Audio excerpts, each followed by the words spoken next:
মমতা বন্দ্যোপাধ্যায়কে আক্রমণ করছে, কিন্তু সিপিআইএম এর লিবারেশন তারা আক্রমণ করছে বিজেপিকে। এই যে একটা দলের দুটো সংগঠনের আলাদা আলাদা স্ট্যান্ড পয়েন্ট, এটা আপনি পোস্ট করেছেন আপনার প্রোফাইলে, কি বলবেন? এতে কি আদতে সিপিএম এর লাভ না ক্ষতি?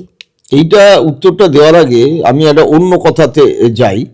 এই এসআইআর প্রক্রিয়ায় সিপিএম মনে করছিল যে তৃণমূলের ক্ষতি হবে বলে তৃণমূল চিৎকার করছে। এসআইআর প্রক্রিয়া শুরু হয়েছিল ডিসেম্বর মাস থেকে, নভেম্বর থেকেই শুরু হয়েছিল, এন্ড থেকে ডিসেম্বর মাসের 16 তারিখে খসড়া তালিকা বেরোলো।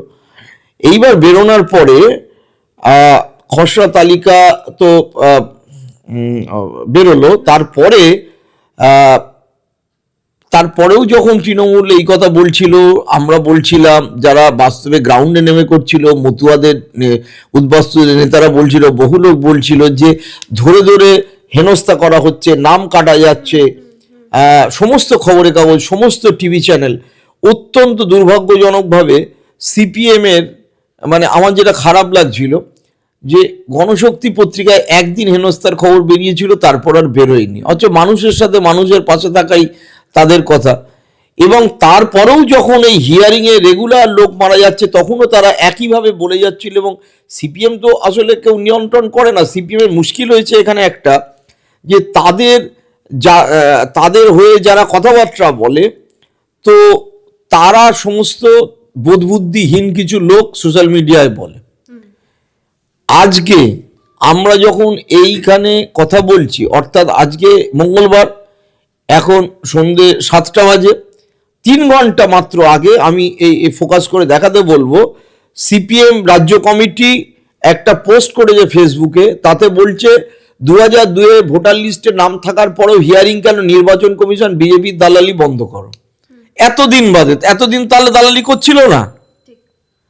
এই বোধোদয়টা বরাবরই সিপিএম এর আমি দেখতে পাচ্ছি লেট, এবং অন্ধ বিরোধিতা, যুক্তিগ্রাহ্যহীন বিরোধিতা এই দেরিতে বোধোদয়ের একটা অন্যতম কারণ হয়ে দাঁড়ায়। বিশেষ করে বামপন্থীদের সব ক্ষেত্রে দেখা যায়। ইন্ডিয়া ব্লকের একটা বড় সেকশন সব ক্ষেত্রেই হচ্ছে। তারা যেটা বলছিল, সিপিএম ইন্ডিয়া ব্লকে আছে, কেরাল সিপিএম এসআইআর নিয়ে বিজেপি দ্বিচারিতা করছে, ইন্টেনশনালি নাম কাটছে, রাস্তায় নেমে আন্দোলন করছে, কথা বলছে, এবং that is the strategy. West Bengal CPM অন্য কথা বলছিল। ঠিক একই সাথে এই ইডির হানার ক্ষেত্রে আমরা দেখেছি যে ইডি কিভাবে হানা দেয়। এটা ঘটনা, হয়তো ওই কয়লা চুরির টাকা পলিটিক্যাল ফান্ডে গেছে। আমরা দেখেছি ভারতের পলিটিক্যাল ফান্ডিং এর মধ্যে যদি 85% টাকা বিজেপি পায়, বাদবাকি দলগুলো 15-20% পায়। বিজেপি 10,000 কোটি টাকার ফান্ড নিয়ে বসে আছে। কোথা থেকে টাকা পায়? কোথা থেকে এত কাঁড়ি কাঁড়ি অফিস তৈরি করেছে? কোনো তো হিসেব দিতে হয় না। এইবার সমস্ত দল এই ধরনের ভোট কুশলী সংস্থা আইপ্যাকের মতো নিয়োগ করেছে, বিজেপিও এই রাজ্যে করেছে, এবং সিপিএম পরীক্ষা দিয়ে ইন্টারভিউ নিয়ে লোক নিয়োগ করেছে। আমি দাওয়া করে বলছি তাদেরকে, এবং টাকা দেওয়া হচ্ছে। বিজেপিও করেছে। এবার যে যার মতো করে টাকা দেয়। এখন তাদের এই মামলাটা হয়েছিল 2000 সালের নভেম্বর মাসে, তারপর 2021 ইলেকশন হয়েছিল। এই আইপ্যাক প্রশান্ত কিশোর ছিল, প্রতীক জৈন ছিল তার ডেপুটি, এখন তো সিইও প্রতীক জৈন। তাহলে এই এত বছর ধরে কি হচ্ছে মামলায়? এবং বেছে একদম এই অফিসে হানা যখন দেওয়া হলো ঠিক ইলেকশন আগে, কেন? কারণ আইপ্যাক, এটা নিয়ে আলাদা বিতর্ক হতে পারে যে সরকার নিয়ন্ত্রণ করছে, কিভাবে পরামর্শ দিচ্ছে, কিভাবে তারা ইলেকশনে নিয়ন্ত্রণ করছে। মুশকিল হচ্ছে ভারতের এখন প্রতিটি রাজ্যের সরকার, শুধু নয় কেন্দ্রীয় সরকারও এই ধরনের এজেন্সিকে দিয়েই কাজ করাচ্ছে। আমি স্ট্যাটিস্টিক্সের একেবারে যারা ফ্যাকাল্টি তাদের সাথে কথা বলছেন, ইন্ডিয়ান স্ট্যাটিস্টিক্যাল ইনস্টিটিউট, তারা বলছে আমাদের কাছ থেকে স্ট্যাটিস্টিক্যাল ডাটা নেওয়ার বদলে এদের ওপর গভর্নমেন্টের বিভিন্ন জায়গায়, বিশেষত বিজেপি রুল স্টেটে ডিপেন্ড করছে বেশি।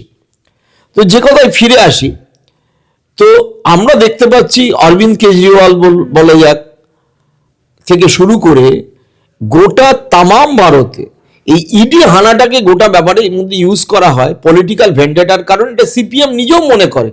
পিনারাই বিজয়নের বিরুদ্ধে যখন ইডি হানার কথা হয়েছিল 2025 সালের মার্চ মাসে, তখন তারাও রাস্তায় নেমেছিল। ইডিটা একটা টুল হিসেবে, একটা এজেন্সি টুল হিসেবে ব্যবহার করে বিজেপি, কারণ এই মানি লন্ডারিং কেসে তাকে প্রমাণ করতে হয় আমি নির্দোষ, এবং মামলাটা দীর্ঘদিন ধরে চলে। যদি সে যদি একমাত্র বিজেপির কাছে আত্মসমর্পণ করে, যেভাবে আমরা দেখেছি অজিত পাওয়ার করেছে, তার বিরুদ্ধে 60,000 কোটি টাকার কেলেঙ্কারি অভিযোগ ছিল, সেই অভিযোগ ধূলিসাৎ হয়ে গেছে। আমরা দেখেছি প্রফুল্ল প্যাটেল সারেন্ডার করেছেন। প্রফুল্ল প্যাটেলের বিরুদ্ধে তো ইডির অভিযোগ ছিল অভিযোগ ছিল কয়েক হাজার কোটি টাকা প্লেন কেনার সিবিআই, কিন্তু ইডির অভিযোগ ছিল 179 কোটি টাকা সে শুধু দাউদের কাছ থেকে নিয়ে হাওলার মাধ্যমে খাটাচ্ছে। যে মুহূর্তে এনসিপির এই নেতা জয়েন করে গেল বিজেপির সাথে, ওইখানে মহাযুক্তি সংগঠন করে যে তাদের মধ্যে আলাদা সরকারে চলে গেল, মামলা কোথায় গায়েব হয়ে গেল।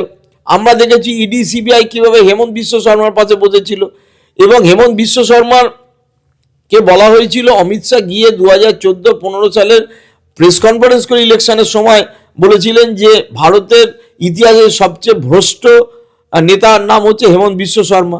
আমরা জানি তার নাম সারদা কেলেঙ্কারিতে ছিল।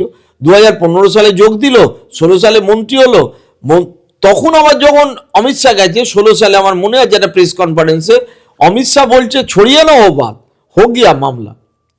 আর আজকে হেমন্ত বিশ্ব শর্মা সেখানকার চিফ মিনিস্টার। আমরা দেখেছি কিভাবে হেমন্ত সোরেনকে নিয়ে যাওয়া হলো আগে। অর্থাৎ ইলেকশনের সময় আমি আমার এজেন্সিকে ব্যবহার করব, পলিটিক্যাল পার্টির মোটিভেশন ভেঙে দেবো, তাদের আত্মসমর্পণে বাধ্য করবো, সে যদি আমাদের দিকে চলে আসে নো প্রবলেম। এটা তো খুব অ্যাজ সিম্পল। এ তো যেরকম পূর্ব দিকে সূর্য ওঠে পশ্চিম দিকে অস্ত যায়। বিজেপি মোদিকালে 2014 থেকে যে মোদিকাল শুরু হয়েছে, এজেন্সি সেইভাবে ব্যবহৃত হয়।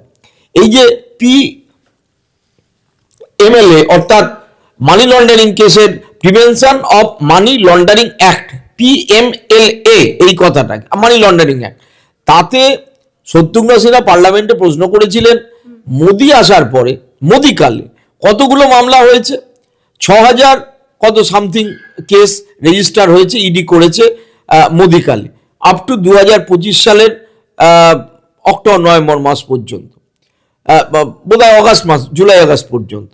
তার মধ্যে কনভিকশন কজন হয়েছে 120 জন। তারা কারা? কোনো বড় নামধাম নেই। কনভিকশন রেট কত? Less than 2%। তো এই যে সামগ্রিক প্রেক্ষাপটটাকে যদি আমরা বিচার করি, তাহলে তো এটা খুব সুস্পষ্ট যে টাইমিং দেখা যাক, যখন এসআইআর নিয়ে রাজ্যের এইরকম একটা অবস্থা চলছে, যখন এসআইআর এর নাম বাদ দেওয়ার যে খেলা চলেছে হিয়ারিং এর নামে, আজকে সিপিএম হিয়ারিং এর কেন ডাকা হচ্ছে আনপ্যাপিং বলে প্রশ্ন তুলছে আজকে 13ই জানুয়ারি। এই প্রশ্ন আমরা যারা স্বাধীন সাংবাদিকতা করি, যারা বুঝি গ্রাউন্ড রিয়েলিটি, অনেক আগেই করেছিলাম। তৃণমূল বুঝতে পারেনি, পরবর্তীকালে তৃণমূল বুঝেছে এবং এটা নিয়ে মামলা পর্যন্ত করেছে। তারপরে এই খেলাটা শুরু হলো, এবং এটা পরিষ্কার হয়ে গেল যে যা ইন্টারনাল সার্ভে রিপোর্ট বিজেপির আসছে, তাতে বিজেপি কোনোভাবেই 80-90টা সিটের বেশি জিততে পারছে না। সুতরাং আমাকে এবার এজেন্সিকে ইউজ করতে হবে। এজেন্সিকে ইউজ করার দাবি বিজেপির মধ্যে শুভেন্দু অধিকারী প্রথম থেকেই করছেন, কিন্তু শ্রমিক ভট্টাচার্য রাজি করেছিলেন না। তো এইটা বোঝা না বোঝার তো কোনো অসুবিধে নেই। লিবারেশন নেতৃত্ব সেটা বুঝতে পেরেছে, এই রাজ্যে লিবারেশনে ক্ষমতাও নেই, কোনো সিটও জেতেনি, কোনো বিধায়কও ছিল না। কিন্তু আজকে সিপিএমও শূন্য, লিবারেশনও শূন্য। বিষয়টা এইভাবে দেখতে হবে। সিপিএম এর লোকেদের মুশকিল হচ্ছে, একটা হিন্দিতে কাহাবত আছে, রস্সি জল গিয়া বল নাহি গিয়া, অর্থাৎ দড়ি পুড়ে গেছে। মোটা কাচিয়ে দড়ি দিয়ে তো জাহাজ টানা হয়, সে দড়ি পুড়ে গেছে, পুড়ে পড়ে রয়েছে দড়ির মতো। সে দড়ি ভাবছে আমার গায়ে শক্তি আছে, দড়ি পুড়ে গেছে, দড়ির গায়ে শক্তি নেই। তো এই আনুষঙ্গিক বিষয়টা তাকে বুঝতে হতো।